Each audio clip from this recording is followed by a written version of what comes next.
पंतप्रधान मोदी आज मुंबई दौऱ्यावरती। मोदींच्या हस्ते मुंबई मेट्रो 3च्या अंतिम टप्प्याचं उद्घाटन। नवी मुंबई विमानतळाचा पहिला टप्पाही होणार सुरू।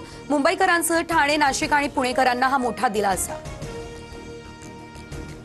शरद पवार आणि पंतप्रधान मोदी आज एकाच मंचावर येणार। नवी मुंबई विमानतळाच्या उद्घाटन कार्यक्रमाचं शरद पवार यांच्यासह दिवा पाटलांच्या मुलालाही निमंत्रण।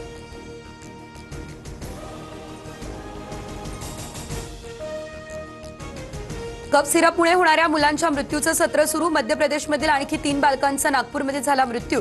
मृत बालकांची संख्या आता 16 वर। शिवसेना चिन्हाबाबत आज सुप्रीम कोर्टात अंतिम सुनावणी, तर स्थानिक स्वराज्य संस्था निवडणूक पूर्वी निर्णय घेण्याची शक्यता, असीम सरोदे यांचं विधान।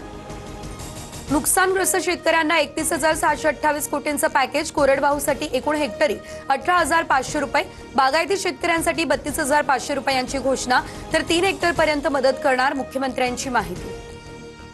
पिकं खरडलेली शेती, जनावरं, घरांसाठी वेगवेगळी मदत, तर प्रत्येक मृत दुधाळ जनावरामागे 37,500, तर ओढकाम करणाऱ्या जनावरामागे 32,000 मदत मिळणार, तर कुक्कुट पालनाच्या नुकसानासाठी प्रति कोंबडी 100 रुपये दिले जाणार। सरकारकडून कर्जमाफीची अपेक्षा होती, मात्र पॅकेज घोषित करून शेतकऱ्यांच्या तोंडाला पानं पुसली।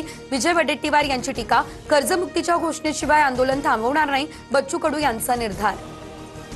ठाकरेंची शिवसेना आज राज्यव्यापी आंदोलन करणार। अतिवृष्टीग्रस्त शेतकऱ्यांना तातडीची मदत देण्याच्या मागणीकरता आंदोलनाची हाक।